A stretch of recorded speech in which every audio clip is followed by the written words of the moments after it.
3-4 महीने में कोई नया डिजिटल स्कैम तो आ ही जाता है। डेटिंग ऐप स्कैम होते थे, उसके बाद अब एक नया स्कैम आया कि पुलिस वाला आपको फोन कर रहा होता है और कहता है कि डिजिटल अरेस्ट कहते हैं। Exactly digital arrest deep fakes बना लेंगे सेलिब्रिटीज के या मुकेश अंबानी साहब के। जो अभी मुकेश अंबानी की एल्गो वाली वीडियो आई थी वो वही नारायण मूर्ति साहब। और ये जो बड़े नाम होते हैं ना जो एक्चुअली में शेयर ट्रेडिंग में इन्वॉल्व हैं, उनका टोटल डुप्लीकेट फेक सिनेरियो तैयार हो जाएगा। उसका एक ऐप होगा, एक टेलीग्राम या व्हाट्सएप ग्रुप में आपको ज्वाइन किया जाएगा।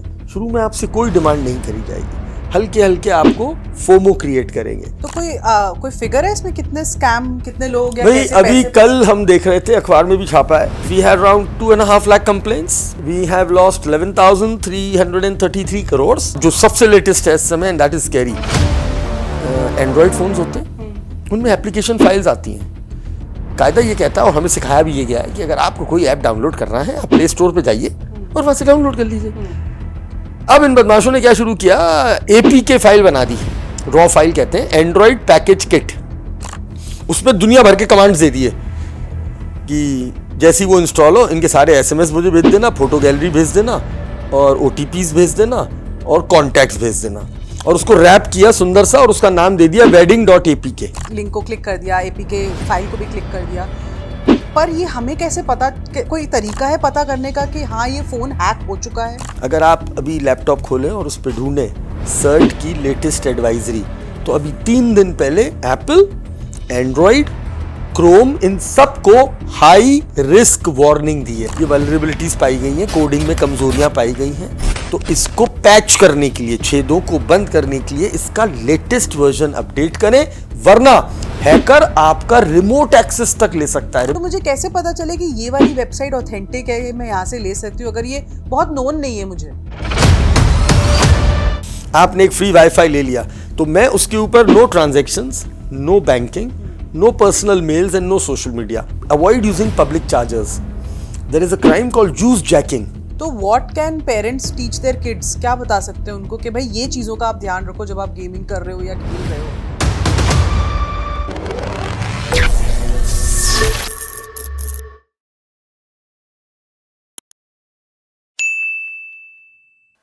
दोस्तों वो कहते हैं ना, थप्पड़ से डर नहीं लगता, प्यार से लगता है।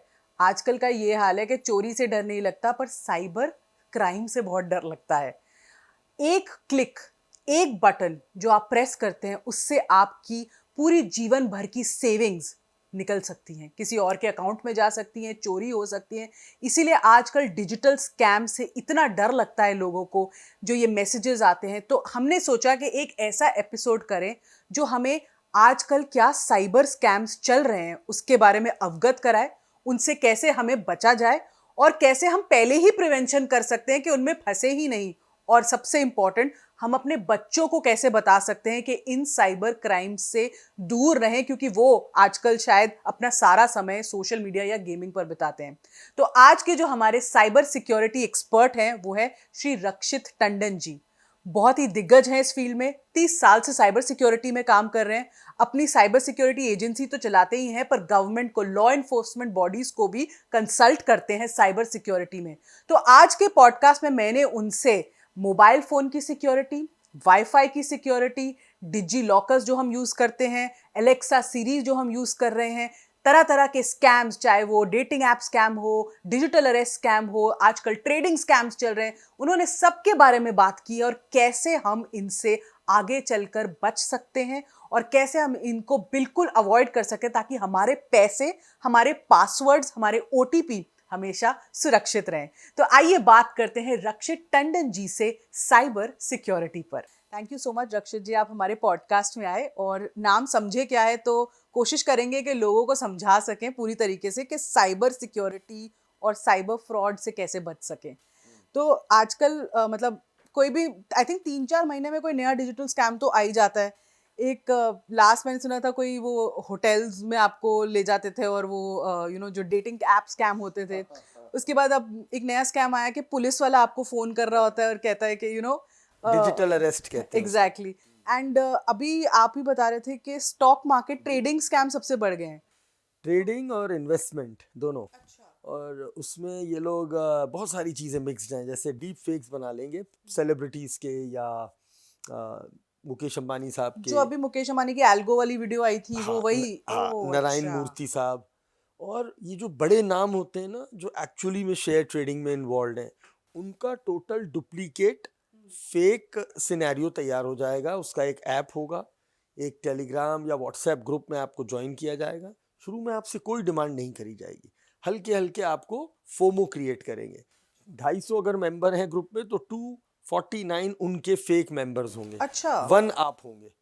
और वो 249 में बड़ी शरीफ शक्लें होंगी, कोई सीए है, कोई डॉक्टर है, नाम लिखे होंगे, डॉक्टर अक्षत टंडन, और आप वो नाम गूगल या लिंक्डइन करेंगे तो वो सब बिग पर्सनालिटीज निकलेंगे। इतनी डीप रिसर्च होती है। प्रॉपर रिसर्च काम होता है, ऐसे थोड़ी मतलब स्कैम है। बढ़िया। जैसे बिस्लरी का बिल सरी मिलता है ना, तो पूरी तैयारी के साथ मिलता है, बोतल सेम होती है, लेबल सेम होता है, कलर सेम होता है, बस स्पेलिंग गलत होती है। तो same they do, and then within frequency of 5-10 minutes you will see a lot of post coming in, और वो होंगे बैंक्स के स्क्रीनशॉट। मेरे 2 लाख क्रेडिट हो गए, मेरे 20 लाख क्रेडिट, मेरे 4 lakh credit, thank you team investors, you made me rich. ये आते जा रहे हैं। अब आपको क्या लग रहा है ये देख के? भाई यार सबके डबल ट्रिपल, चलो लगाते हैं। आपने फौरन बड़े रिलैक्स होके 2000 लगाए बस, कि चलो हारेंगे भी तो 2000 तो हारे, ये समझ लेंगे दिवाली पे हार गए, तो 2000 लगा दिए। इमीडिएटली आपको ऐप पे 4000 दिखा देगा। आप विड्रॉ का बटन दबाएंगे, वो पैसा आपको मिल जाएगा। You are very happy. 10 लगाया आपने डरते डरते, 20 हो गया, अगेन वेरी हैप्पी। फिर आप पे एक मैसेज आया कि now we have this IPO coming up, इसका मिनिमम इन्वेस्टमेंट इज 5 लाख। आपने वो 5 लाख लगाए। आपके उस ऐप पे, नकली ऐप है वो, दिखेगा असली, शेयर बढ़ रहा है, गिर रहा है, रेड लाइट, ब्लू लाइट, जैसे आता है ना शेयर का। हाँ। लेकिन वहां राइट साइड पे आपका पैसा डबल हो जाएगा, 5 का 10 हो गया, 10 का 20 लाख हो गया। लेकिन अब वो विड्रॉ का बटन काम नहीं करेगा, वो कहेगा 3 दिन का आपका जेस्टेशन पीरियड होता है, 72 आवर। और उस बीच में फिर फोमो बन रहा है, और एक नया, फिर एक आईपीओ आ गया 15 लाख का। अब आपसे कहेगा वो अगर विड्रॉ करने तो इस पे आप 18% जीएसटी दीजिए, वो टैक्स ले लेगा आपसे। फिर इस बीच में एक नई साइकिल दे देगा, दैट्स इट। उसके बाद आपको पैसा कभी मिलना नहीं है। तो कोई फिगर है इसमें, कितने स्कैम, कितने लोग या कैसे अभी पैसे कल हम देख रहे थे, अखबार में भी छापा है, 9 महीने की कुछ आंकड़े आए हैं। हो सकता है मेरी फिगर्स थोड़ी करेक्टेड ना हो, I have to check my laptop, but giving you an average, we had around 2.5 lakh complaints total. We have lost 11,333 crores and 4,200 something in stock trading and 4,300 crore something in investment. अच्छा, investment वाले और stock में थोड़ा सा फर्क है, वो कहते हैं क्रिप्टो में लगाओ, पैसा डबल। और क्रिप्टो तो आप वैसे ही आदमी डरता है सुन के, क्योंकि जुलाई में जब शुरू हुए थे 2010 में तो बहुत सस्ता होता था, 1000 रुपए का वो कुछ, आज 80 लाख रुपए का बिटकॉइन देख के लोग वैसे भी मतलब चकाचौंध हो जाते हैं। So this is another scam. और ये सब मिला के टोटल उनका जो फिगर था वो अराउंड 8000 समथिंग का था। हाँ, जो तीसरा अलार्मिंग था वो डिजिटल अरेस्ट था, और उसमें अभी भी रोकथाम नहीं है, जबकि माननीय प्रधानमंत्री जी ने भी मन की बात में बड़ा खुला समझाया है लोगों को कि भाई ऐसा नहीं होता है कि आपको कोई कॉल करेगा, आपको पीछे बैकड्रॉप बना देगा, सीबीआई का लोगो, यूनिफॉर्म पहन लेगा, गूगल से रिसर्च करके करेगा, नाम भी ढूंढ लेगा कि एक्चुअल में उस नाम का सीबीआई अधिकारी है कि नहीं। ट्रू कॉलर पे भी वही नाम दिखता है, दिखता भी वही है, तस्वीर दिखेगी पुलिस की, आपका पैकेट है उसमें ये गलत है। और बिल्कुल जैसे एक इन्वेस्टिगेटिंग ऑफिसर बात करता है, पता नहीं लोगों के दिल में क्या चोर है कि वो डर जाते हैं। और वो कहता है हम आपका सारा पैसा एक खाते में ट्रांसफर करा के रख रहे हैं, ये आरबीआई बॉन्ड है, और आप जब इन्वेस्टिगेशन से बरी हो जाएंगे, हमें तो लग रहा है आप बड़े शरीफ हैं, लेकिन देखिए कानून तो कानून है, आप जब बरी हो जाएंगे हम आपको वापस कर देंगे। और हम ब्लाइंडली अपना पूरा पैसा, मतलब अपनी जायदाद, अपने शेयर्स, अपने बैंक्स, एफडीज, भैया अभी एक केस आया था उसमें 7 करोड़ गए, एक में 5 करोड़, एक में 2 crore 80 lakh, and one is a doctor, one is an army officer, one is a naval officer, one is a IT company CEO. इतने एजुकेटेड लोग कैसे फंस जाते हैं इसमें? डर है साहब, डर तो किसी को भी डरा देता है, उसमें एजुकेटेड और अनएजुकेटेड का क्या मतलब होता है। पर अगर मैं कॉल करूं, समृद्धि जी आप फोन उठाएंगी, हाँ this is your address, yes, this is your Aadhaar number, yes, calling from CBI, we have found your number in a suspicious activity, there is a process of investigation which you have to go, I'm calling you on a video call, and on video call you see the CBI logo in backdrop, a man in uniform, total same language, how an officer talk, and very decently, like we are cooperating with smile and all, no scare initially, and then we start sharing documents, stamp लगा हुआ, आपका नाम, उसमें आपका आधार number, address, और उस पर ठप्पा लगा हुआ, your number has been found in money laundering. अच्छा, So intimidation, fear, ये है इनका टेक्टिक. तो मैं समझता हूँ, देखिए पूरा, मैं तो 30 साल हो गए काम करते हुए as a cyber expert Hindustan में. 3-4 चीजें वीकनेसेस दिखती हैं मुझे. डर, लालच, you are a lucky winner, 5 million lottery, and third is lust. ये भी एक बड़ा खतरनाक, जिसमें आपने शुरू में बोला डेटिंग स्कैम हो रहे हैं. तो जो लस्ट है उसका जो फिगर वो होता है ना कि वीडियो कॉल वाला स्कैम वाला, तो आपने सुना है वो मैसेजेस भी आते, शरारती बातें करो, मैं अकेली हूँ, बिल्कुल, क्लिक हियर, ये वो, एंड देन दे आस्क अगर यू आप to do a video alone call, हो तो मुझसे चैट कर लो. They video call you, they use some obscene content on the other side of the screen, they record your screen, and then they start the blackmailing process. So ये जो 3-4 trends देखे शुरू से देखते आ रहे हैं, और अभी भी डर, आप पे फोन आएगा, आपका ऑनलाइन पैकेट है, वो कोई कोरियर आया है, I can't locate your address, तो I am sending you the number immediately, please call him and tell him where are you located, नहीं तो पैकेट लौट जाएगा. अब पैकेट लौट जाएगा is another fear. And now in our families everybody is doing online shopping, so we don't even realize कि वो packet मैंने ऑर्डर किया है, या पार्टनर ने, या ब्रदर ने, या सिस्टर ने, या बच्चों ने. तो मैं क्या करता हूँ, मैं उस नंबर को कॉल करता हूँ. वो नंबर मैं पढ़ता भी नहीं हूँ जो उसने मैसेज में भेजा. That number is embedded with a command *21. अच्छा, Star 10-digit number and a hash. You know what this command means? It is a USSD code. This command means called forwarding. oh, The moment you press this button, you have given a command to your phone to divert all your calls to the hacker. यानी कि अब hacker पे आपकी सारी outgoing call जाएंगी. तो सबसे पहले क्या जाएगा, हमारा OTP चला जाएगा. किसका, व्हाट्सएप का. अब वो समृद्धि जी के व्हाट्सएप को चला रहा है कौन, हैकर, और उसने देखा फैमिली ग्रुप बना हुआ है आपका, उसमें क्या लिखा, एक्सीडेंट हो गया है, जरा 10,000 रुपये भेज दो. अब आपके रिश्तेदार ने देखा, अरे भाई समृद्धि जी मुसीबत में, तो वो बड़े समझदार थे, उन्होंने कॉल किया. एक्सीडेंटली वो कॉल कौन उठाएगा, कॉल तो वही उठाएगा, क्योंकि कॉल तो डाइवर्टेड है ना. अरे हाँ वो तो अंदर है, हमें कह गई है, यहाँ खड़ा कर गई है रिसेप्शन पे, पैसे जमा करने हैं, 25,000 मांग रहे थे, या आप भेज रहे हो क्या, बस that's it. So now these tricks are being, this is social engineering. और द प्रॉब्लम क्या है, we are not aware of it. आजकल एक नया जो सबसे लेटेस्ट है इस समय, and that is scary, android phones होते हैं, उनमें एप्लीकेशन फाइल्स आती हैं. कायदा ये कहता है, और हमें सिखाया भी ये गया है, कि अगर आपको कोई ऐप डाउनलोड करना है, आप प्ले स्टोर पे जाइए और वहां से डाउनलोड कर लीजिए. अब इन बदमाशों ने क्या शुरू किया, APK फाइल बना दी, रॉ फाइल कहते हैं, एंड्रॉइड पैकेज किट. उसमें दुनिया भर के कमांड्स दे दिए कि जैसे ही वो इंस्टॉल हो, इनके सारे SMS मुझे भेज देना, फोटो गैलरी भेज देना, और OTPs भेज देना, और कॉन्टैक्ट्स भेज देना. और उसको रैप किया सुंदर सा, और उसका नाम दे दिया wedding.apk. और आप पे मैसेज आया, किस तारीख को टंडन साहब की शादी इनके साथ तय हुई है, ये लीजिए weddinginvitation.apk. अब आपको लगता है आजकल तो ग्रीटिंग्स आने लगी हैं, ये ग्रीटिंग ही होगी, आप उसे क्लिक करोगी, वो आपसे कुछ कहेगा अंग्रेजी में. तो हम लोग अंग्रेजी कभी नहीं पढ़ते, हम तो कहते हैं okay okay okay, allow allow allow, सब हो गया. Now your phone, all your SMS are going to the hacker, all your photos have gone, and all your contacts are gone. It's a malware, it's a malicious virus, it has taken control of your phone, and this is serious. और इसमें भी ये लोग अब क्या कर रहे हैं, बैंकों के नाम से भेज रहे हैं.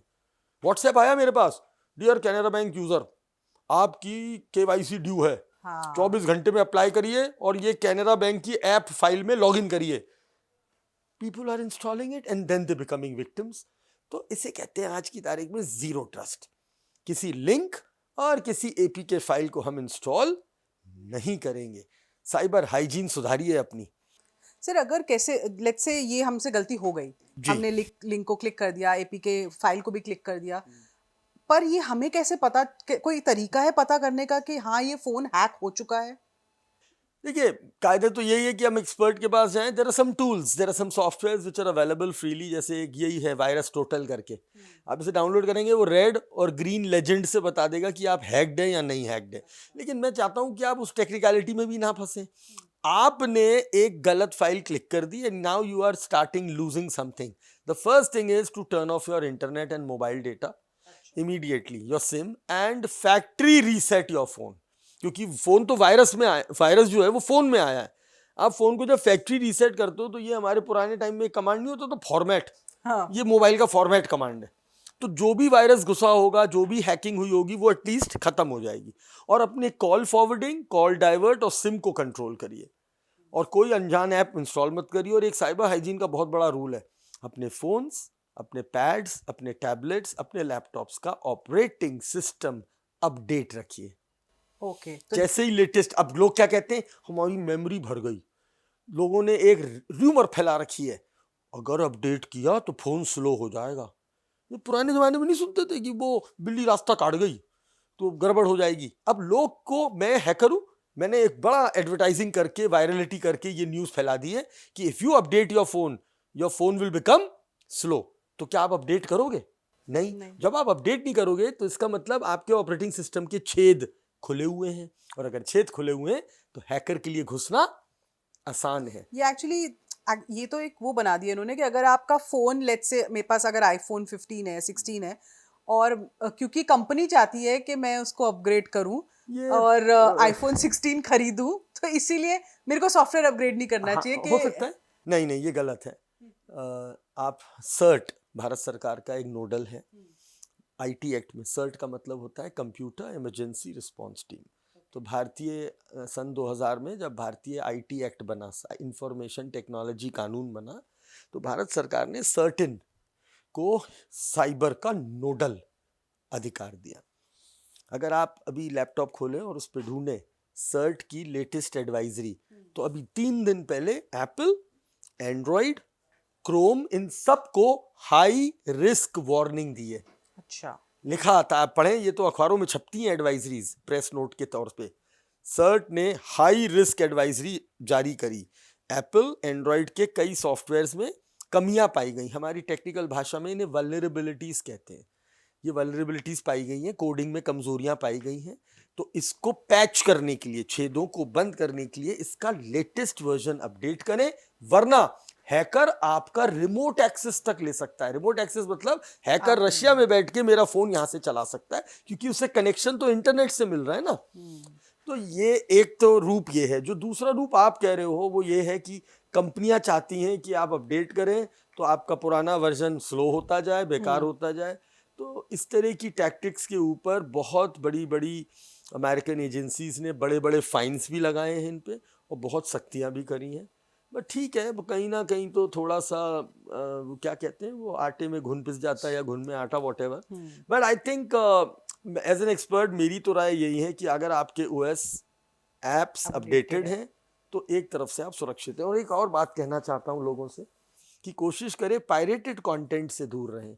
लालच बड़ा आता है. अभी आज एक स्कूल में हमने बच्चे से पूछ लिया, आज एक स्कूल में कार्यक्रम था तो हम बच्चों को साइबर हाइजीन सिखा रहे थे. मेरा एक सवाल था, मैंने बच्चों आपने क्या एपीके फाइल डाउनलोड करी है फ़ोन पर? तो बोले हाँ. मैंने क्यों करी है? बोले साहब एक प्रीमियम अकाउंट मिल रहा था फ्री में स्पॉटिफाई का, मम्मी पैसे नहीं दे रही थी तो हमने वो एपीके डाउनलोड कर ली. मैंने कहाँ पे? बोले मम्मी के फ़ोन पे. और मम्मी, मैंने पूछा, मैंने मम्मी के फ़ोन पे गूगल पे है? बोले हाँ. फ़ोन पे है? बोले हाँ. तो मैंने भाई ये काम करिएगा, घर जाके उस एपी के फाइल को डिलीट ज़रूर कर दीजिएगा. So now that is the risk, you are adding to your risk. And मुझे लगता है पेरेंट्स ये समझते नहीं, क्योंकि आप फोन तो बच्चे को यूं पकड़ा तो ये ले खाना खाना है, ये देख और कर ले, या कुछ और करना है, गेम खेलनी है तो मेरे फोन पे खेल. I have started talking about this. I always advise parents and बच्चों को भी कि don't play with these phones. It's not a toy now anymore. अब आपके फ़ोन में बैंक है, सब कुछ है, यूपीआई है, और आप एक नादान बच्चे को दे रहे हो जिसने अभी बैंकिंग पढ़नी भी शुरू नहीं करी है. So you are inviting risk. और आपको पता है हैकर्स बड़े एग्रेसिव हैं. Ads, links, files, viruses, malware. बच्चों को लुभाते हैं आईफोन फ्री 15, 500 रुपये, 599. फ्लिपकार्ट की जगह फ्लिपक्रैट लिखा होगा. हम स्पेलिंग कहाँ ध्यान देते हैं? रक्षित टंडन या रक्षित टोंडोन ना, ध्यान नहीं दिया, गलत स्पेलिंग पे पहुंच गए. So there are so many different types of. So I think what, see, technology is amazing. UPI is amazing, very safe. I'm an adamant user of UPI. मैंने तो सबसे UPI आया, शायद कार्ड वार्ड यूज ही नहीं किया है. But मैं alert हूँ. मेरे पास अभी रास्ते में कॉल आया है, मैं आपको शायद डिलीट हो गया होगा वॉइस मेल से, मैं हटा देता हूँ. उसमें लिखा था, बड़ा तो लंबा सा नंबर था, 13-14 डिजिट का. उठाते ही बोला we are calling from Telephone Regulatory Authority of India. Your number has been found in malicious activities. To confirm, please press 1 or 2 ऐसे करके बोलने लगा. मैंने पूरा आगे का सुना भी नहीं, मैंने काट दिया. सामने वाला डर जाता, हो मेरा नंबर बंद हो, और उसमें ये भी बोल रहा था 24 घंटे में आपका नंबर बंद कर देंगे. तो I think awareness is the key, and yes that is the I think, and parents को बहुत ज़रूरी है ध्यान रखना, क्योंकि उनके फ़ोन्स अब चलते फिरते वॉलेट्स हैं. तो मैं जब पापा से आइसक्रीम के लिए पैसे मांगता था तो वो 10 का नोट देते थे, अपना बटुआ नहीं देते थे कि ले बेटा पूरा बटुआ ले जा. Same way if my phone has my UPI, I am not giving it to a मासूम बच्चा जो अभी माइनर है और वो समझता भी नहीं है कि बैंकिंग और कैसे हैंडल किया जाता है. एक सर आपने पहले बात की कि जैसे हम लोग सब अब ऑनलाइन शॉपिंग करते हैं, और मेरे साथ ये खुद हो चुका है कि मैं वेबसाइट पे मैंने बाय किया और मैंने पे कर दिया, और वो वेबसाइट इतनी ऑथेंटिक लग रही थी मुझे, और उसमें रिव्यूज थे, ये था, सब कुछ था, पर जब प्रोडक्ट आया तो वो प्रोडक्ट कुछ और ही था. और तो एक तो कैसे पता लगाएं कि ये वेबसाइट, क्योंकि देखो आप सर इंस्टाग्राम पे देखो तो जब मैं एक चीज़ सर्च करती हूँ तो 50 वैसी चीज़ें मुझे दिखती हैं, तो मुझे कैसे पता चले कि ये वाली वेबसाइट ऑथेंटिक है, मैं यहाँ से ले सकती हूँ अगर ये बहुत नोन नहीं है मुझे. तो देखिए, एक तो होती है ब्रांड शॉपिंग. तो today there are some brands who have established themselves and they have a credibility, they have a customer care, they have a return policy, they have a privacy policy. You can see their visible offices in the country and they are working. So एक तो वो हो गया. एक होता है एक नया आदमी आना और उसको ट्रस्ट दिखाना, और दिखाते भी हैं हम. सोशल मीडिया और इंटरनेट एक बहुत बड़ी कम्युनिटी है. अगर आज अभी मैं आपको एक हैबिट बता रहा हूँ, यूज़र हैबिट, और आपने देख भी लिया होगा अगर आप सोशल मीडिया, और आप तो इतने एक्टिव पॉडकास्टर हैं कि कुछ भी होता है ना वो वहाँ पहुँच जाता है. मतलब अगर अभी यहाँ कोई गाड़ी टकरा जाए, एक बच्चा गिर जाए, कोई किसी से लड़ने लगे, तो हमारे यहाँ बहुत सारे फ्री मैं क्या बोलूँ सोशल मीडिया जर्नलिस्ट हैं जो कहीं से भी खड़े हो गए, ऊपर छत से भी खींच लेगा वो मेरी फोटो, और वो उसको हैशटैग लगा के और आगे बढ़ा देगा. तो सेम होता है जब किसी के साथ गलत होता है. आपके साथ गलत हुआ, आपने पहली बार कुछ मंगाया, और ये कोविड में मैंने ऐसी कई साइटें देखी और आइडेंटिफाई करी, उनको ब्लॉक भी किया गया, उन पर कार्रवाई भी हुई है. बट वो कैसे हुई? आपने ऑर्डर किया, सामान आया ही नहीं, पैसे चले गए. आपने ऑर्डर किया, सामान गलत आ गया, और गलत नहीं आया, चीप आ गया. तो अब वो तो अपनी तरफ से क्लियर हो गया, उसने क्वालिटी की तो बात की नहीं थी. उसने साइट पे लिखा मैं आपको ये पेड़ दे रहा हूँ, ये पेड़ गुड क्वालिटी पुअर क्वालिटी नहीं लिखा था उसने दिया. अब वो उसने कचरा दिया या क्या जो भी दिया, कागज के दिए, जो भी दिया, वो आती टूट भी गया. सो आपको इन चीज़ों की रिटर्न पॉलिसी पढ़नी चाहिए. और सबसे पहला कमांड होता है रिव्यू. जैसे कोई पीड़ित बनेगा उसका, वो कहीं ना कहीं ज़रूर चिल्लाएगा. और गूगल भाई हमारे इस मामले में बहुत बढ़िया है, वो हर जगह से उठा लाते हैं डेटा. तो मैं गया, मान लो साइट का नाम था jutepejoota.com, मैंने लिखा jutepejoota.com स्पेस देके लिखा कंप्लेंट या रिव्यू, और भाई साहब आपको 50 तो पहली पेज पे मिल जाएंगे, और उससे पता चल जाएगा सही या गलत. तो मैं ये नहीं कह रहा हूँ कि आप इस पे धारणा बना लें अपनी, क्योंकि कई बार क्या होता है कि लोग गलत रिजल्ट्स भी डालते हैं जस्ट टू डिफेम समबडी. लेकिन आप इतने स्मार्ट हो चुके होते हैं नेट चला के कि आपको समझ में आता है ये गलत है या सही है. तो प्लीज़ अगर आप कभी अनट्रस्टेड सोर्स से करें तो पहली बात तो COD करें. करने से पहले उसकी प्राइवेसी पॉलिसी पढ़ें, रिफंड पॉलिसी पढ़ें, उसका कस्टमर केयर चेक करें वो काम करता भी है कि नहीं करता है.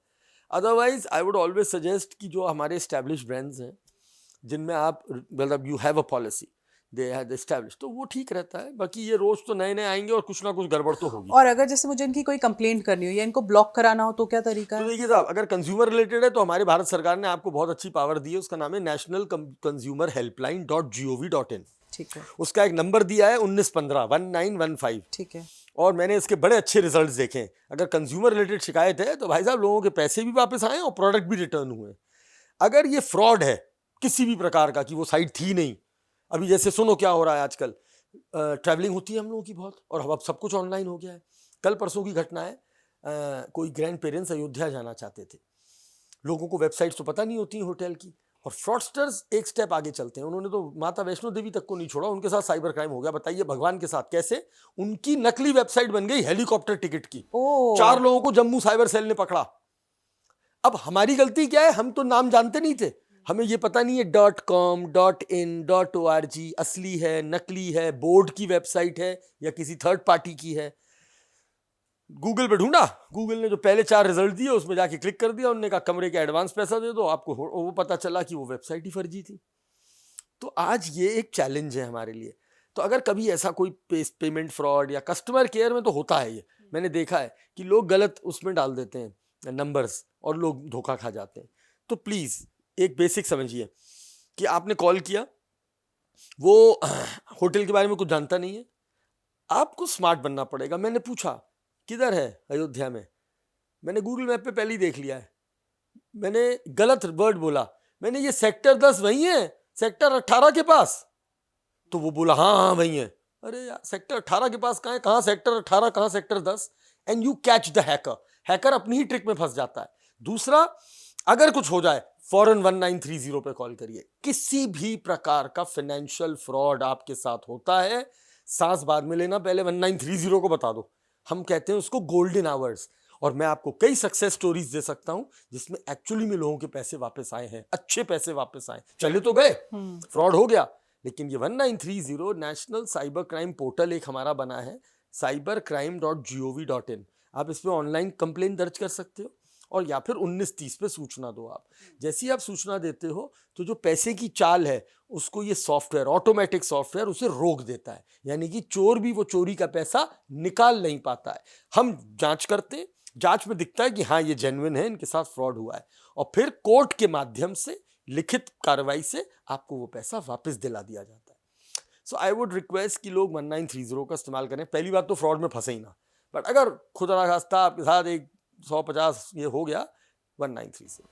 तो सर जैसे पब्लिक वाईफाई यूज करते हुए ना हमेशा एक थॉट आता है, चाहे एयरपोर्ट का वाईफाई क्यों ना हो, बट थॉट जरूर आता है कि एक्सेप्ट करूं कि नहीं करूं, क्योंकि आपको अपना नंबर देना होता है उसमें। मैं तो साहब बहुत ट्रैवलिंग करता हूँ, मेरी 20-25 दिन की, महीने की ट्रैवलिंग है। होटल में घुसते हैं, वो कहता फ्री वाईफाई। हम तो हर होटल का वाईफाई यूज करते हैं। नहीं क्यों करते हैं भाई, डेटा हमारे देश में क्या बहुत महंगा हो गया है? सही बात है आपकी। हमने है प्लान, हमारे पास सारे दे रहे हैं, 10 GB 5 GB। हर महीने उतना डेटा पड़ा होता है हमारे पास। क्यों नहीं चाहिए, हम अपना हमेशा मोबाइल का हॉटस्पॉट यूज करते हैं।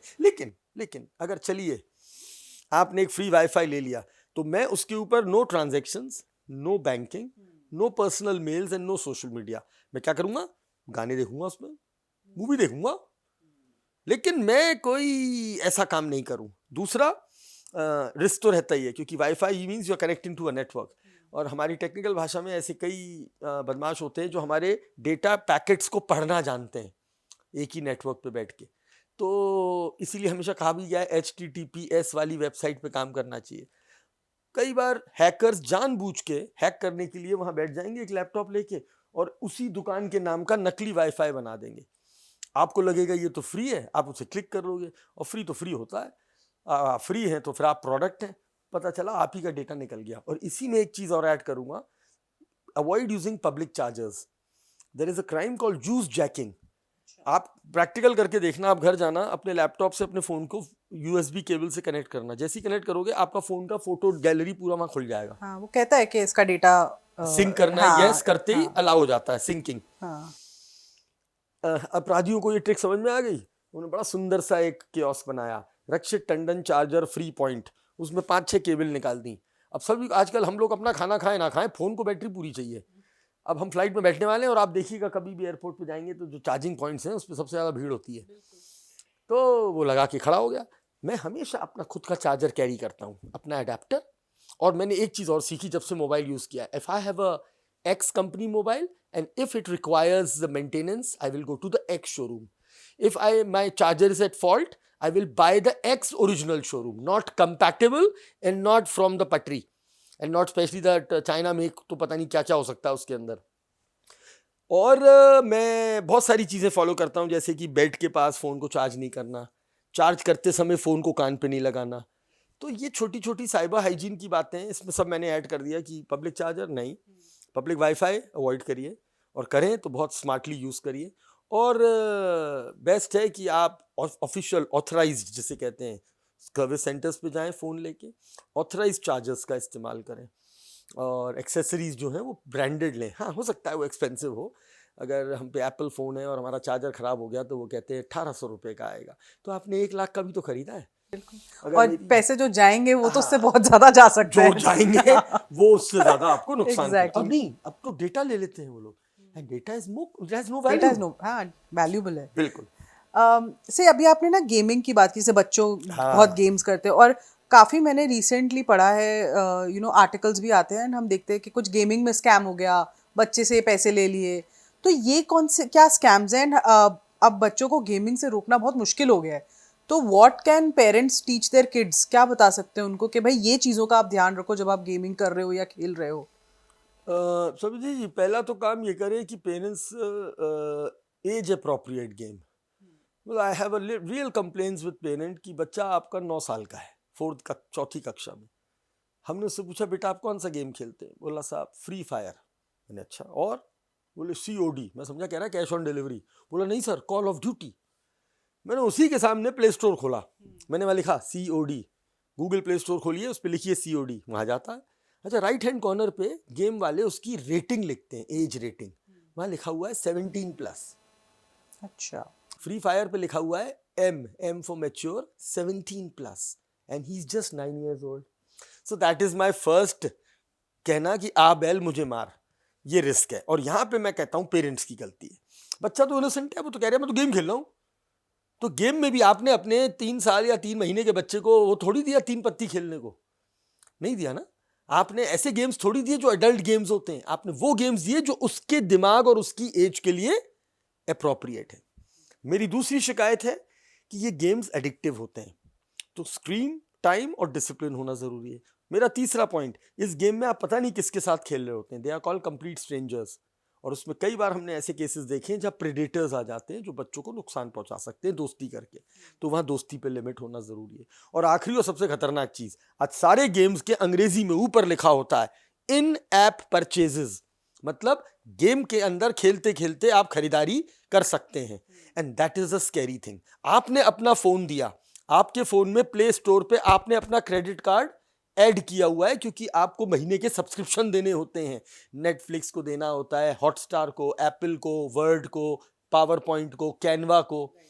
और वो क्रेडिट कार्ड जिसकी आपकी 5 या 10 लाख की लिमिट है, वो आपने अपने नादान 9 साल के बच्चे को दिया। बच्चा बड़ा क्यूट और इनोसेंट होता है, वो फर्स्ट लेवल से सेकंड लेवल पे पहुंचा और वहां अटक गया, और वहां पे आया एक ad, if you buy extra power you will go to second level. छोटा बच्चा, उन्होंने तो दबा दिया ओके, और पीछे कार्ड से ओके हो गया।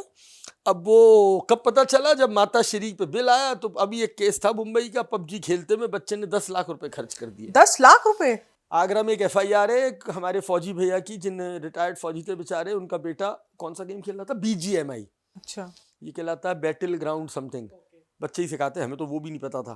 तो 36 लाख रुपए। व्हाट? हाँ जी हाँ।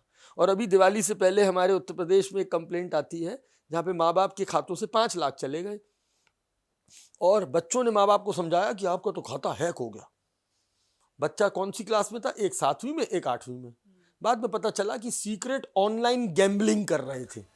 अब ये बदमाश है, ऑनलाइन गैम्बलिंग जो होती है इसके बड़े विज्ञापन आते हैं, ट्रू फड़ा रमी ऑनलाइन, जे ऑनलाइन, इतने लाख लगाओ, इतने लाख कमाओ। फिर हमारे इन्फ्लुएंसर्स कभी कभी इसको प्रमोट भी कर देते हैं। वो थोड़ा गलत है, एथिक्स होने चाहिए। आप ऐसी चीज प्रमोट करिए जो लॉजिकल है।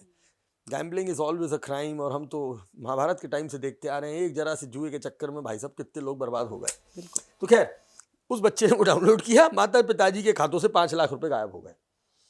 सो again I am coming to the point, we are not teaching children banking at the age of 2nd and 3rd, but you are giving a loaded phone, a phone with UPIs, pins. So I think कभी भी parents को अपना device बच्चों के साथ share नहीं करना चाहिए। अब हाँ, यहाँ पे मैं एक अलग बात करूंगा, बच्चे गेम में पैसा खर्च करना चाहते, करिए। हम जब क्रिकेट खेलते थे तो हमारे पापा मम्मी पैसे देते थे बॉल के, पड़ोसी नहीं देते थे। हम जब पतंग उड़ाते थे तो पतंग के पैसे हमारे दादाजी और पिताजी देते थे। तो आज मेरे बच्चों का गेम बदल गया है। अगर उसको ऑनलाइन गेम खेलना है और उसमें कुछ पैसे की जरूरत है तो कौन देगा? पापा जी। पापा और मम्मी को देना चाहिए, and that should be with parental guidance. It should be with, हमें आज भी याद है कि पिकनिक के स्कूल के पैसे मम्मी एनवेलप सील करके देती थी कि टीचर के हाथ में देना, और वो भी जब देते थे जब हम स्कूल में एंटर हो रहे होते थे। तो I think we have to treat children as children. और यहाँ पे ये जो प्रॉब्लम है कि उनके हाथ में एक्सेस आ गया है, एक्सीडेंटल केसेस, और प्लस तो हैकर होता है, हैकर भी नकली लिंक्स भेज देता है। तो पता चलता है बच्चे को खरीदने तो 200 रुपए खर्च करने थे, लेकिन निकल गए 20,000। तो जब आपने अभी सुना कि डिजिटल अरेस्ट और इनमें बड़े बड़े लोग फंस रहे हैं, तो मेरे बच्चे तो बड़े मासूम होते हैं। और सुनो, इंटरनेट सेम है। ये थोड़ी है कि जिनके साथ डिजिटल अरेस्ट हो रहा है उनका इंटरनेट ऊपर स्पेशल सैटेलाइट से आ रहा है, वो भी तो सेम इंटरनेट यूज कर रहे हैं। True. So the point is we have to be careful with children. Game खेलने को रोक नहीं होनी चाहिए, एडिक्शन से डरें, क्योंकि देखिए WHO भी कहता है, उन्होंने लिखा भी है एक अपने उसमें आर्टिकल में, they have included gaming disorder in the international classification of diseases. उसे कहते हैं इम्पेयर्ड कंट्रोल ओवर गेमिंग। मतलब गेमिंग इतनी हावी हो जाए सिर पे कि आप खाना पीना ये सब का ध्यान। आज ही मैं पढ़ रहा था कहीं पे, मीडिया में आया है, कोई प्रोफेसर साहब थे 38 साल के, वो 5 से 6 घंटे गेम खेला करते थे, लेकिन हेडफोन लगा के हाई वॉल्यूम पे खेला करते थे। उनके वेस्टिबुलर कुछ प्रॉब्लम हो गई है and he is lost his hearing. तो इसमें एक और बात ऐड करेंगे कि बच्चों को अवॉइड करें ये जो हेवी हेडफोन्स और specially those Bluetooth and charge वाले। तो still wired device is a safer device, और उसका मिनिमम यूज करें। When you are in your own room, in your own home, तुम्हें किससे छुपाना है? सर एक मैसेज आता है आजकल, मतलब मैं तो अवॉइड करती हूँ पर मुझे समझ नहीं आता, ये इट सेज कि ये आपका आई समथिंग वेरिफिकेशन कोड है फॉर आपके गूगल अकाउंट के लिए, या ये वेरिफिकेशन कोड आपके फेसबुक के लिए। तब ऐसा मुझे ना उस वक्त एक डर आता है कि क्या कोई मेरे अकाउंट में जाके कुछ लॉग इन करके कोशिश कर रहा है। तो ये सही होते हैं मैसेज, आधे अलर्ट मैसेजेस, या ये भी फ्रॉड्स हैं? तो अब बहुत जल्दी आप देखेंगे इसमें काफ़ी चेंज आ जाएगा। भारत सरकार ने, ट्राई ने SMS ट्रेसेबिलिटी स्टार्ट करी है। तो ये जितने मैसेजेस हमारे पास सर्विस सेंटर से आते हैं, इनको वैलिडेट किया जाएगा। तो इसमें जो भीड़ भाड़ में बदमाश घुस गए थे वो छन जाएंगे। लेकिन अब एक बात समझ लें, आज अगर अपने खातों को सुरक्षित रखना है, Gmail, Yahoo, social media, YouTube, Google, Gmail, WhatsApp, तो आपको एक सुरक्षा की सेटिंग तो करनी पड़ेगी जिसे कहते हैं 2 फैक्टर ऑथेंटिकेशन या 2 स्टेप वेरिफिकेशन। और अब उसमें एक एडवांसमेंट आ गया, उसे कहते हैं मल्टी फैक्टर ऑथेंटिकेशन। मतलब मेरे खाते में घुसने के लिए तुम्हें 2 या 3 लेयर्स क्रॉस करनी पड़ेंगी, तो सीधे अंदर नहीं आ सकते। तो हम आप क्या आए तो पहले गार्ड ने पूछा, फिर आके रिसेप्शन ने पूछा, फिर आपके फर्स्ट फ्लोर पे पूछा, तब हम आप तक पहुंचे। So it was a multi layer. अब ऐसे थोड़ी कि मैं ऊपर से कूद के नीचे आ गया, मैं आ ही नहीं सकता था। सो सेम वे, अगर मेरा पासवर्ड हैक हो जाए तो कोई हैकर मेरे जीमेल में नहीं घुस सकता, कोई मेरे व्हाट्सएप में नहीं घुस सकता। तो ये वेरिफिकेशन कोड्स का सिस्टम तो चला आ रहा है to verify you as a user. Now there are 2 things. अगर ये जेन्युइन मैसेज आया है तो यस, आपका पासवर्ड लीक्ड है, hacker is trying your account, तभी तो ओटीपी जनरेट हुआ। क्योंकि ओटीपी तभी जनरेट होता है जब आप पहली लेयर क्रॉस करो। And what is the first layer? Password. तो इसका मतलब आप अलर्ट हो जाइए और फौरन अपना पासवर्ड चेंज तो बोलूंगा ही नहीं, किल करिए। क्योंकि हम अगर किसी को बोलते हैं ना चेंज कर लो, आपका पासवर्ड है समृद्धि 123, मैंने कहा चेंज करिए, खराब है ये पासवर्ड, समृद्धि 321, तो हम लोग क्या करते हैं, उन्हीं अक्षरों में घूमते रहते हैं। किल मतलब वो नाम, वो शब्द और वो नंबर में अब दोबारा यूज नहीं करूंगा। तो यस, अगर वो जेन्युइन है। और फेक है तो अब तो खैर फेक आने बंद हो जाएंगे, लेकिन हाँ कई बार ऐसे फेक ओटीपीज भी जनरेट होते हैं, उनमें लिंक दिए जाते हैं। तो आई वुड से कि अवॉइड इट। आप अपने अकाउंट को चेक करिए, आपका अकाउंट सुरक्षित है, पासवर्ड सेफ है, you are safe. Sir is it true कि इनकॉग्निटो मोड में काम करना है सेफर? सेफर नहीं है, पता नहीं चलता। कुकीज, भाई देखो क्या हो रहा है, आप अभी गूगल पे सर्च कर लो कुछ, आपने सर्च किया बेस्ट माइक्रोफोन, नहीं अब रुको, वो दिखा देगा आपको। बट थोड़ी देर बाद आप उसी ब्राउजर पे कोई भी, मैं कहता हूँ कोई भी साइट या सॉफ्टवेयर खोलोगे तो आपको माइक्रोफोन के ऐड आते दिखाई दे रहे होंगे। So now you are being tracked. So on these advertisers, cookies and logins, they are tracking you. Now what incognito will do for you? Incognito में 3 बातें होंगी। एक हिस्ट्री नहीं बनेगी, तुम्हारी कुकीज नहीं बनेगी, और एक होता है फॉर्म डेटा। मैंने अपना तुम्हें लैपटॉप दिया कि आपको अपनी आईडी खोलनी थी, आप खोल के और चली भी गई। अब जब अगली बार मैं अपना लैपटॉप खोलूंगा जेन्युइनली और सिर्फ एस दबाऊंगा तो वहाँ पूरी आपकी आईडी सामने छपी हुई आ जाएगी। क्यों? इसे कहते हैं form data. Form data record हो जाता है आपके सिस्टम पे। तो ये तीनों काम नहीं होंगे। लेकिन एक बात यहाँ क्लियर कर दे, कई लोग ये समझते हैं कि इनकॉग्निटो में काम करो तो पकड़ो ही नहीं जाते हो। तो अगर आप खोल के देखें तो बगल में लिखा भी होता है आपका ISP, आपका इंटरनेट का मालिक और आपका एम्प्लॉयर, तीनों देख सकते हैं कि आप क्या कर रहे हो। तो अभी सर जैसे ये डिजी यात्रा हुआ, आपका बायोमेट्रिक है उसमें, आपका फेस रिकग्निशन है, how safe is all these thing? So what we are doing now, all these data which have been captured, they are captured on an encryption level. अच्छा, वो And, उसका मतलब मैं ऐसे सिंपल भाषा में समझाऊं कि मैं आपसे फेस लेता हूँ, लेकिन जो मैं सेव करता हूँ वो फेस नहीं होता, वो एक बड़ा लंबा चौड़ा कंप्यूटर जनरेटेड कोड होता है किसी अजीब सी भाषा में। अगर कोई चुरा भी ले तो समझ नहीं पाएगा ये लिखा क्या है। तो जैसे हमने और आपने डिसाइड कर लिया कि अगर मैं हेलो बोलूँ तो इसका मतलब है बाय बाय, ये हम दोनों ने, हमारा कोड है। अब मैं यहाँ इन सब के सामने हेलो बोल रहा हूँ और ये समझ रहे हैं ये तो हाय कह रहे हैं, जबकि आपको पता है, सिर्फ आपको, कि मैं क्या कह रहा हूँ, बाय। सो ये एक कोडेड भाषा होती है इनक्रिप्शन में। तो वैसे तो वो सेफ है बिल्कुल और बहुत अच्छी चीज़ है, काफ़ी लोगों से टेस्ट कराया हुआ है। और बल्कि मैं तो बड़ा एडवेंट यूज़र हूँ डिजी यात्रा का। मेरा लोगों को 15 मिनट लगते हैं चेक इन करने में, मुझे 3 मिनट लगते हैं। और बड़ा आराम हो गया है। दुनिया भर के कागज़ लो, आई कार्ड दिखाओ, वो भी ह्यूमन बीइंग होता है वहाँ पे, उसको 500 लोगों के आई कार्ड चेक करने होते हैं, फिर टिकट चेक करता है, फिर आई कार्ड, फिर स्पेलिंग, तो उससे टाइम लगता है। और पैसेंजर का रश तो इस समय ऐसा हो गया है, एयरपोर्ट्स पे जैसा लगता है कि हम ISBT पे खड़े हैं। तो that's good, economy is booming, everybody is flying, so I think Digi Yatra is good. इस पे मैं एक और चीज़ ऐड करूँगा आपके लिए कि अब वो समय आ गया है कि हिंदुस्तान में अगर मुझे अपना डेटा रखना है, आधार, ड्राइविंग लाइसेंस, पैन कार्ड, लोगों के बटुए कट जाते हैं, लोगों के पर्स चोरी हो जाते हैं, तो हमने क्या करा, हम अपना डेटा डिजी लॉकर में रखते हैं। सुरक्षित है, सेफ है और एक्सेप्टेबल है। अब आज रास्ते में पुलिस ने रोका, बोले लाइसेंस दिखाइए, लो डिजी लॉकर, आधार ये लो डिजी लॉकर, आधार पूरा दिखेगा, आखिरी के 4 डिजिट दिखेंगे, it is called mask Aadhaar. So you can carry your documents with you at one click and you are keeping your originals very safe. तो अब जैसे बच्चों के साथ सुनते थे ना, ट्रेन से बैग गायब हो गया, रो रहे हैं, क्यों, हमारी मार्कशीट चली गई, हमारा सर्टिफिकेट, कुछ ले जाने की जरूरत नहीं है। मार्कशीट से लेके डिग्रीज तक, आधार से लेके पैन तक, इंश्योरेंस पॉलिसी से लेके LPG कनेक्शन तक और गाड़ी की RC तक आप अपने डिजी लॉकर पे रखिए, और वो आप ही खोल सकते हैं, आप ही के नंबर से जुड़ा हुआ है और वो सुरक्षित है। तो सर जैसे अगर मेरा फ़ोन गुम जाए फॉर इंस्टेंस, तो और उसमें मेरा सारा डेटा तो है ही, बिल्कुल है।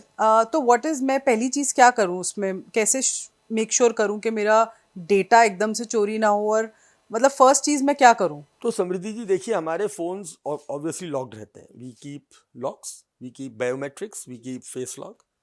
तो जब फोन गिरता है या चोरी होता है तो वो खोलना तो आसान है ही नहीं। नंबर 1, आपको जो पहला काम करना चाहिए, सिम ब्लॉक कराइए जितनी जल्दी हो सके, वेस्ट मत करिए समय। हम फोन मिला के देख रहे हैं शायद वापस कर जाए, कुछ नहीं, contact your service provider, get your SIM blocked. Number 2, online police complaint दाखिल करिए, पुलिस शुड नो आपका फोन चोरी हो चुका है। नंबर 3, अपना कोई भी लैपटॉप या दूसरा डिवाइस खोलिए, एप्पल में कहते हैं फाइंड माई आईफोन और एंड्रॉयड में कहते हैं फाइंड माई डिवाइस। अपने ID पासवर्ड से खोलिए और वहां से अपने डिवाइस को फैक्ट्री रीसेट कर दीजिए। तो जब भी वो चोर 1 सेकंड को भी फोन खोल लेगा गलती से और किसी नेटवर्क से जुड़ेगा, तो आपका पूरा फोन ब्रांड न्यू हो जाएगा, वो कुछ नहीं देख पाएगा। और चौथी चीज, अपना बिल निकालिए, पुलिस की जो आपने कंप्लेंट कराई है वो निकालिए, और भारत सरकार की एक वेबसाइट है sancharsaathi.gov.in, उस पे जाइए, वहाँ दूसरे नंबर पे आपको एक बटन मिलेगा, ब्लॉक योर स्टोलन फोन, और वहाँ पे अपनी अर्जी डाल दीजिए, एप्लीकेशन डाल दीजिए। अब जब कभी भी वो चोरी का फोन चोर चलाने की कोशिश करेगा, पुलिस पकड़ के थोड़े दिन में आपको वापस करवा देगी। तो दैट इज द प्रोसीजर। और ये बस, अगर आपको वापस नहीं भी चाहिए, आप आगे कंप्लेंट नहीं करते हो, सब ठीक है, बट एटलीस्ट अपना सिम बदल इमीडिएटली बंद करा के री इशू करा लें। वो नंबर वापस चाहिए मुझे। आप फौरन जाइए सर्विस प्रोवाइडर को, अपनी आइडेंटिटी प्रूफ करिए, आपने लिया सिम, अपना आधार दीजिए, आपका बायोमेट्रिक लगेगा और वो आपको फौरन सिम दे देगा। तो वो जो सिम चोर के पास पड़ी है वो बेकार हो जाएगी, क्योंकि आजकल सिम हमारे लिए ज़रूरी है। हम सिम को कहते हैं डिजिटल पहचान पत्र। मेरा बैंक सिम पहचानता है, OTP कहाँ पे आता है, सिम पे। मैं पासवर्ड भूल जाऊं तो सिम पे OTP आता है। तो मैं नहीं चाहता हूं कि मेरी सिम का 1 मिनट का भी इस्तेमाल चोर करे। सर आपके ना, मैं कुछ वीडियोस देख रही थी इंस्टाग्राम पे, तो उसमें कुछ लोगों ने कुछ कमेंट्स लिखे हैं, तो मैं बस वो कमेंट्स, मोस्टली क्वेरीज हैं लोगों की, आई थिंक वो इतने त्रस्त हैं साइबर और उनसे, क्राइम से, कि सबने कुछ चीज़ें जो मैं नहीं पूछ सकी, मैं सोचा मैं कमेंट्स के माध्यम से आपसे पूछ लूँ। एक जने लिखा है, एक स्काइप ID आपने कभी बताई थी cybercrime.gov.in की, पर वो भी कुछ अलग, उसमें डॉट शायद अलग हैं, एंड वो अब फ्रॉडस्टर्स से यूज हो रही है।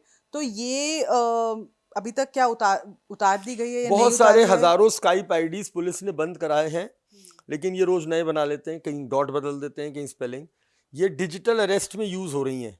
तो जो डिजिटल अरेस्ट में मैंने बताया ना, पुलिस वाला वीडियो हाँ जी, कॉल हाँ जी, करता हाँ है, जी। स्काइप पे करता है, तो वो बनाते कैसे, साइबर पुलिस, उस पे लोगो लगा लेंगे। लोगो आपको गूगल पे मिल जाएंगे, यूपी पुलिस का लोगो मिल जाएगा, बम्बई पुलिस का, सीबीआई का लोगो मिल जाएगा। तो यस, ये कर रहे हैं लोग, और आपको इससे सचेत रहना है, क्योंकि भारत सरकार की ऐसी कोई वीडियो कॉलिंग सेवा नहीं है जो आपको आईडी से मिलाएं और आपको। और अब तो देखो, आपने देखा होगा मैम कि हमारे एयरटेल में, जैसे एग्जांपल दे रहा हूँ एयरटेल का, और भी कंपनियां ये काम कर रही हैं, ये लोग भी अब एआई का इस्तेमाल कर रहे हैं। तो वो क्या करते हैं कि जैसे अगर उनको दिख जाता है उनके कंप्यूटर को कि यार ये नंबर तो बहुत लोगों को फ़ोन मिलाता है, फ्रॉड शॉट करता है, तो वहाँ आपकी जब कॉल आती तो ऊपर लिखे आता है सस्पेक्टेड स्पैम। स्पैम। एक बड़ा पॉपुलर ऐप है और काफ़ी लोग इसकी से यूज़ करते हैं, ट्रू कॉलर, बड़ी मदद करता है। वो अब तो ये भी बताने लगा है कि ये आदमी 2 घंटे में 12 बार नाम बदल चुका है नीचे लिखा आता है, हाँ, वो लिखा होता है कितनी बार इस पे वो। मेरे पे रक्षित टंडन लिखा होगा तो उस पर एक टिक लगा होगा कि ये आदमी वेरीफाइड है। और मैंने स्पैम कॉलिंग नहीं की। स्पैम कॉलिंग कैसे होती है कि मैं अभी बैठ जाऊं 2000 नंबर लेके और सबको मिलाना शुरू कर दूं, धाड़ धाड़ धाड़ धाड़ धाड़ धाड़, ट्रू कॉलर कहेगा ये गड़बड़ है। तो आप समझ ना, एक आपकी हैबिट होती है, आप कितने फोन मिलाओगे, आपकी फोन बुक में रह दे के 200-300 नंबर होते हैं और आप सबसे रोज बात नहीं करते हो। So that is how the software are working, and I think that should be used. एक ने ऑब्वियसली आपने आंसर तो कर ही दिया कि how safe is DigiLocker, क्योंकि DigiLocker is safe. Data leak Aadhaar card से भी काफी हो रहे हैं। तो एक मिनट, मैं यहाँ करेक्शन चाहूंगा, मैंने इस पे बहुत काम किया है। जितने भी डेटा लीक्स आधार वाले हुए हैं, they all are third party. आप होटल में गए, कभी किसी होटल में रुके हैं, क्या मांगते हैं आपसे जब चेक इन करते हो? आईडी मांगते हैं, यूजुअली हम आधार ही देते हैं। आप आधार देते हैं। हाँ, क्या वो गवर्नमेंट ऑर्गेनाइजेशन है? आपने एक कॉपी दी, फोटो कॉपी, वहाँ 100 लोगों की फोटो कॉपी रखी, क्या वहाँ से डेटा लीक हो सकता है? पूछ रहा हूँ, बस बात खत्म। तो जितने भी आपने ये घटनाएं सुनी है, आधार के सर्वर में, यूआईडीआई के सर्वर में नहीं घुसा कोई। अब आप खुद ही अपना अब आप रुको, चलो मॉल में चलते हैं, कोई इंपोर्टेड चाय की दुकान पे चलेंगे, वो चाय मांगेंगे, वो कहेगा पहले अपना मोबाइल नंबर दे दो। हमने दे दिया, हम तो चाय ले आए उससे, वो मोबाइल नंबर वहां से बिक गया या किसी गलत आदमी पे चला गया। अब वो हमें फोन कर करके परेशान कर रहा है, फिर हम कहते हैं हमारा नंबर कहाँ से चला गया। सो डेटा ब्रीच कहते हैं इसको, और ये अब तो खैर सख्ती हो रही है, इस पे कानून बन चुका है, data privacy data protection act, DPDP act बन गया है, और उसमें ये कहा गया है कि अगर आपके एंड से डेटा चोरी होगा तो आप तैयार रहिए, आपसे 250 करोड़ की पेनल्टी ली जाएगी।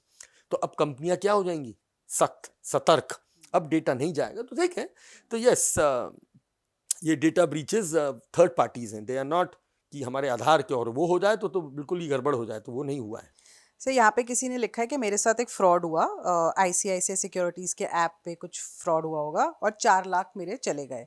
मैंने 1930 पर कंप्लेंट भी की, 13 दिन के बाद भी कोई रिजल्ट नहीं मिला। तो क्या हो सकता है नेक्स्ट स्टेप, अगर वापस कोई ऐसी चीज़ ना आए या रिजल्ट ना मिले या कोई तो कंटैक्ट ना हो? हम वैसे तो हमारे साइबर क्राइम वेबसाइट पे ट्रैकिंग का सिस्टम दिया हुआ है। आप सिर्फ कंप्लेंट करके बैठ जाएंगे और सोचेंगे कि 140 करोड़ जनता को 30 लाख पुलिस घर जा जाके बताएगी, तो ये तो होता नहीं है। अगर ऐसा कोई केस होता है तो आपको जो एक्नॉलेजमेंट नंबर मिला है, वो नंबर आप वेबसाइट पे डालें तो वहाँ स्टेटस दिखाता है। मैंने एक बात शुरू में कही, गोल्डन आवर्स। गोल्डन आवर्स मतलब अगर आपने सही समय में कंप्लेंट करी, क्योंकि ऑनलाइन पैसे के पैर बहुत तेज होते हैं, बहुत तेज भागता है वो, तो अगर वो पैसा पाइपलाइन से ही निकल गया तो रिफंड तो भूल ही जाओ। अब पुलिस की दावेदारी ये है कि वो उसे पकड़े, अपराधी को पकड़े, फिर उससे वसूली करी जाए, मतलब फिर पुलिस उससे रिकवरी करे। तो उसके लिए you have to go to the cyber cell, do a follow up, talk to your investigating officer जो तुम्हारे को नियुक्त हुआ है, उसकी मदद लीजिए, आगे काम बढ़ेगा। हाँ, इसमें आप खुद देख सकते हैं वेबसाइट पे कि आपकी कंप्लेंट का स्टेटस क्या है।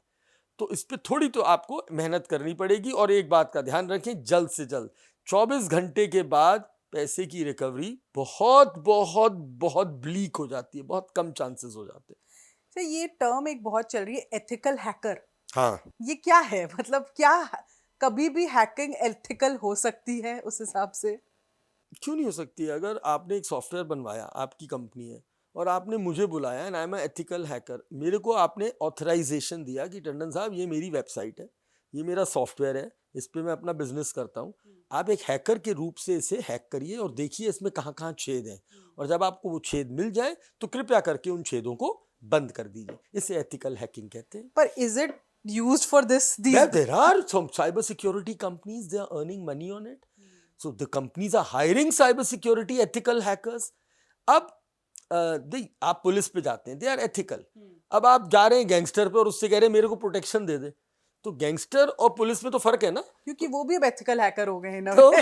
तो वही हो रहा है। तो एथिकल हैकिंग बेसिकली टर्म का मतलब यही है। अब उसमें इंटेंशन अगर खराब है, आपने मुझे ऑथराइजेशन दिया नहीं और मैंने अनऑथराइज एक्सेस कर दिया, एक दो वर्ड का फर्क है, ऑथराइज्ड अनऑथराइज्ड। आपकी बिना परमिशन के आपकी वेबसाइट हैक कर दी तो मैंने कानून तोड़ दिया, और आपकी परमिशन से मैंने हैक करी और आपको बताया कि देखो इसमें यहाँ छेद है, तो उसे कहेंगे।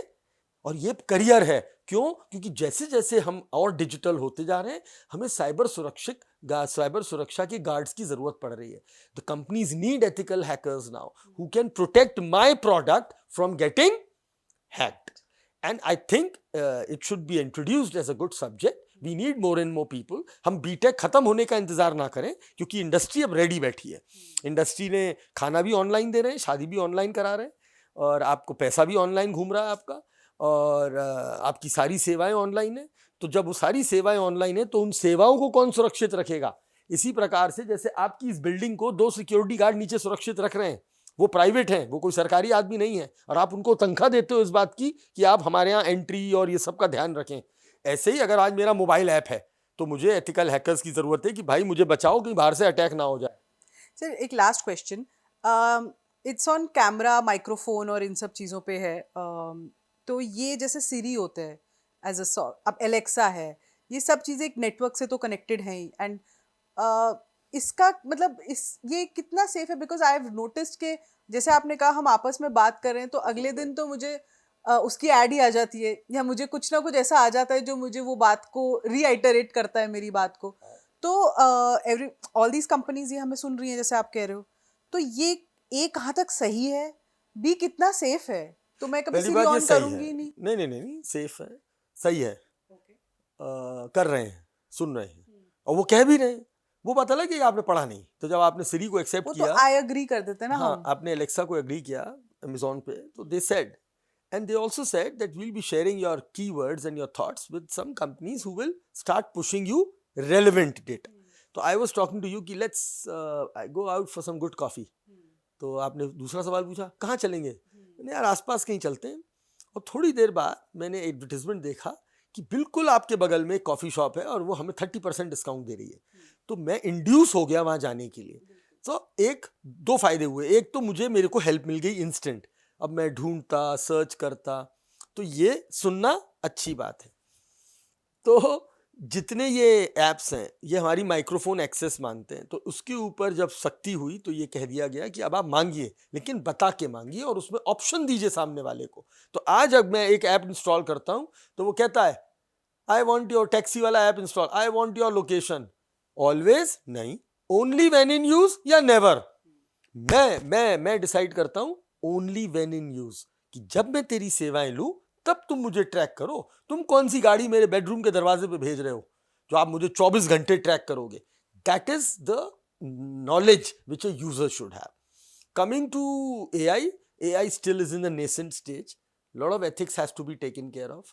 मॉडरेशन होना है, कुछ कानून बनने हैं, तब जाके ये समस्याओं का कहीं समाधान हमें दिखेगा। वरना हाँ, ये सुन रहे हैं, ये हर बात सुन रहे हैं, और हो सकता है उससे हम पे कोई साइकोलॉजिकल इम्पैक्ट भी डाल रहे हैं। सर ये तो फिर हमारी फाइनेंशियल इन्फॉर्मेशन भी सुन रहे हैं, ये हमारे कुछ डिसीजंस भी सुन रहे हैं, कुछ इंपॉर्टेंट और वो इन्वेस्टमेंट्स ट्रेन भी हो रहे हैं। हाँ जी, बिल्कुल हो रहे हैं।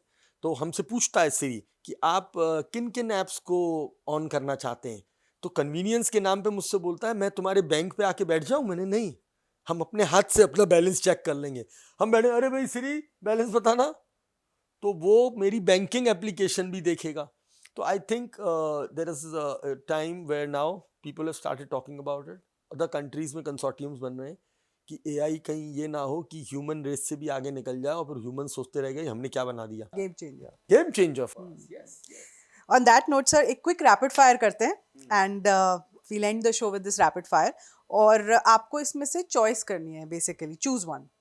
तो फायरवॉल या antivirus? User antivirus. Organisations they have to start with the firewall.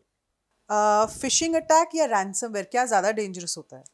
Obviously ransomware very dangerous, पूरा सिस्टम जैप कर देता है. प्रिवेंशन या detection? Prevention is better than cure. Encryption या two factor authentication? Data protection yes with encryption, but identity protection multi factor authentication. अब तो 2 भी word use नहीं करते हम. 2 से काम नहीं चल रहा, 3-4 आदमी खड़े करो. क्लाउड सिक्योरिटी या on premise security? No, obviously now we are moving to cloud, so cloud security is more important.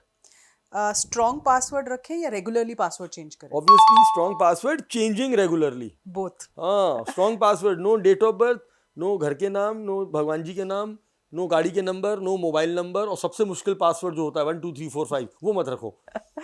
AI driven security या human monitoring still? Now, and this, my opinion is, I would say always AI driven security. अच्छा. You know why? Because हम human mind बहुत सारे calculation एक साथ नहीं कर पाते और बहुत सारे इंट्रूजन्स को एक साथ नहीं देख पाते. मैं इधर देख रहा हूँ तो मुझे उधर का पता नहीं चलेगा. But AI is very fast. तो अगर मैं AI को ट्रेन कर दूं कि इस तरह के अटैक्स होते हैं तो उसे दरवाजे पे खड़ा कर दूं तो कोई भी अटैक आ रहा होता है वो उसको रोक देता है. तो I would say AI in cyber security is a game changer. Biometric logins या traditional password? Biometric login is very safer. Open source tools या paid security softwares? So now that is again debatable, because see, there are some softwares which I would always recommend paid because you get extra security, extra premium services. Freeware will always be limited. So there are some tools which will be very good for freeware. But like for example, I have to start doing online classes, or for example, I have to start running an online school. So I would never prefer a freeware. I would always go for a paid subscription so that I get some additional security. Nobody can barge in my class. And if something goes wrong, at least I have some records to check on. Right. For organisation cyber security के लिए CISO और CTO क्या कोई critical है इन दोनों में से? नहीं, तो CTO is a chief technical officer, वो तो पूरी टेक्नोलॉजी देखता है. But CISOs are very important now. Chief information security officer, उसका काम ही डेडिकेटेड सिक्योरिटी को देखना है. और सिक्योरिटी को देखने के लिए वो जानबूझ के ऐसी एक्सरसाइजेस करता है कि पता चल जाए कि तुम सिक्योरिटी को मान भी रहे हो कि नहीं मान रहे हो. AI या ब्लॉकचेन बिगर गेम चेंजर? तो AI has always been the biggest changer, but blockchain अपनी जगह बड़ा है और ब्लॉकचेन की सिक्योरिटी में बहुत अहमियत है. बैंकिंग में, होटल्स में, हॉस्पिटल्स में हम डेटा ब्लॉकचेन पे ले जा रहे हैं जिससे जो चेंज ना हो, मैनिपुलेट ना हो और ट्रांसपेरेंट लेजर्स बने. तो yes, both will be good, but yes, AI has become a game changer now. Hackers या इनसाइडर थ्रेट्स ज़्यादा बिगर हेडेक क्या है? तो बिगर में तुम्हें इनसाइडर थ्रेट्स, तो मैं चाहूंगा कि ऑर्गेनाइजेशन अपनी इनसाइडर थ्रेट्स को पहले हैंडल करें, फिर एक्सटर्नल को देखेंगे. लूजिंग पर्सनल डेटा या लूजिंग कंपनी डेटा? दोनों बहुत डेंजरस है. और कंपनी पे किसका होता है? पर्सनली तो होता है कंपनी में. तो अगर एक कंपनी है जो 1000 कस्टमर्स को सर्व कर रही है तो मेरा अकेले का गया तो मेरा गया, लेकिन जब कंपनी का गया तो 1000 पर्सनल लोगों का गया ना. So both the datas are critical. Cyber security cyber security career अब बेटर है या एथिकल हैकिंग की तरफ करियर ज़्यादा बढ़ रहे हैं? नहीं, तो साइबर सिक्योरिटी में तो you have so many verticals. You can be an hacker, you can be a forensic expert, you can be a data security expert, you can be a SOC, security operation center. So many careers are opening up in the field for cyber security. Ethical hacker is just one part to understand hackers mindset and hackers weaknesses and weaknesses of softwares. तो वो एक छोटा सा, it's a subset of the bigger group of cyber security career. On that note, sir, thank you so much for Thank you, joining us. नमस्कार. आपने बहुत सारे हमारी क्वेरीज को कवर किया और काफ़ी चीज़ें जिसको मेरे को भी डाउट होते थे. आई थिंक वो सिक्योरिटी कॉन्सेप्ट्स मुझे भी काफ़ी बहुत क्लियर बढ़िया, हुए. thank you. और मैं ऑडियंस से भी ये कहना चाहूँगी कि अगर आपके भी कुछ सवाल हैं साइबर सिक्योरिटी को लेके, कुछ प्रॉब्लम्स को लेके, आप प्लीज़ कमेंट सेक्शन में लिखिए. हम सर के पास पूरी तरह भेजने की कोशिश करेंगे और उनको रिप्लाई करने की भी कोशिश करेंगे कि एटलीस्ट आपके वो सवालों के जवाब आपको मिल सके. इस पॉडकास्ट को प्लीज़ लाइक करिए, शेयर ज़रूर करिएगा, क्योंकि ये जो इन्फॉर्मेशन है ये सबके लिए बहुत इंपॉर्टेंट है. हमारी डेली लाइफ सिक्योरिटी है और आगे चलते जैसे जैसे साल बढ़ते जाएंगे और हम मोबाइल्स में घुसते जाएंगे, ये सब टिप्स हमें और ज़रूरत पड़ेंगी और शायद अपने बच्चों को सिखाने के लिए सबसे पहले ज़रूरत पड़ेंगी. तो इसको प्लीज़ शेयर कीजिएगा, चैनल को सब्सक्राइब ज़रूर कीजिएगा. अगर सब्सक्राइब नहीं करेंगे तो ऐसी इन्फॉर्मेशन आप तक पहुंच ही नहीं पाएगी. ऑन दैट नोट आज के लिए इतना ही. Thank you so much for watching on समझे क्या. Thank you.